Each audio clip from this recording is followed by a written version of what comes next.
భానుమండల మధ్యస్థ భైరవీ భగమాలిని పద్మాసనా భగవతి పద్మనాభ సహోదరి. భానుమండల మధ్యస్థ సూర్యమండలములో కేంద్రము వద్ద ఉండునది. సూర్యుడు కూడా ఒక తార అనగా నక్షత్రం.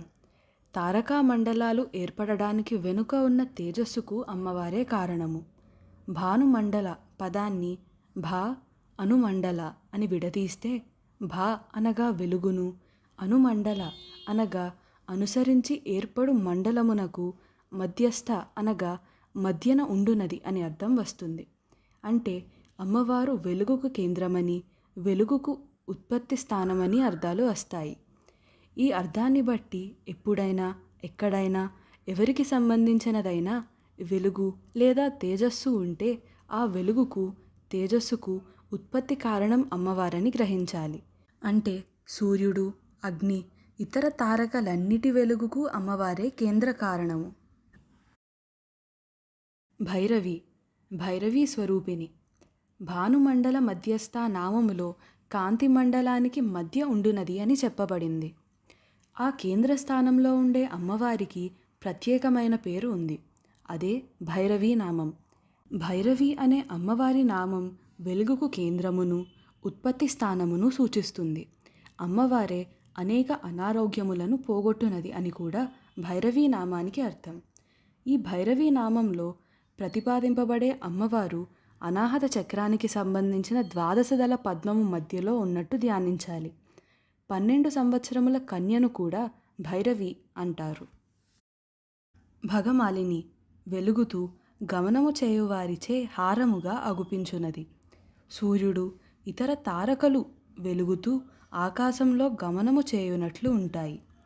12 రాసులలో ప్రకాశించే 12 రకాల లక్షణాలు గల సూర్యరూపమును ద్వాదశ ఆదిత్యులు అంటారు.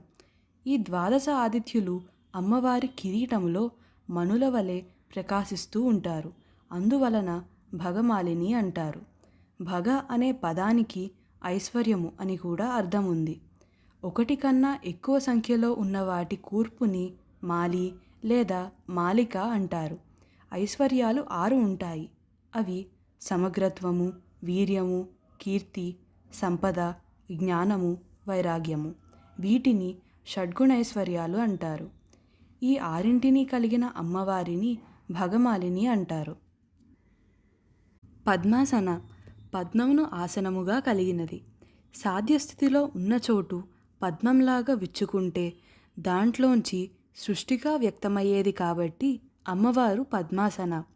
మూలాధారం మొదలైన 6 చక్రములనే పద్మముల యందు నివసించున్నది కాబట్టి పద్మాసన.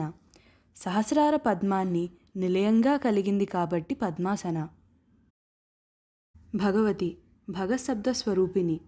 భగవతి అన్న భగమాలిని అన్న అర్థం దాదాపు ఒకటే అయినా ఈ నామాలను జపించి ధ్యానం చేయడంలో చిన్న తేడా ఉంది. మనం అమ్మవారిలో ఉన్నట్లు ధ్యానం చేస్తే భగవతి అవుతుంది.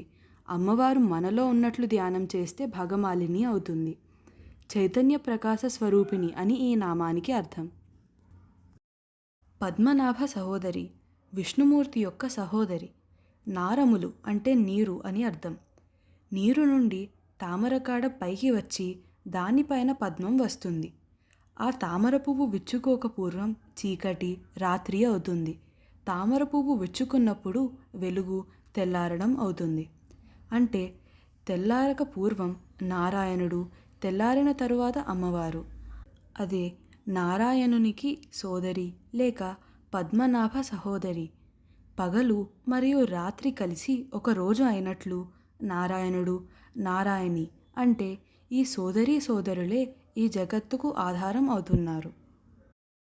భానుమండల మధ్యస్థ భైరవీ భగమాలిని పద్మాసనా భగవతి పద్మనాభ సహోదరి.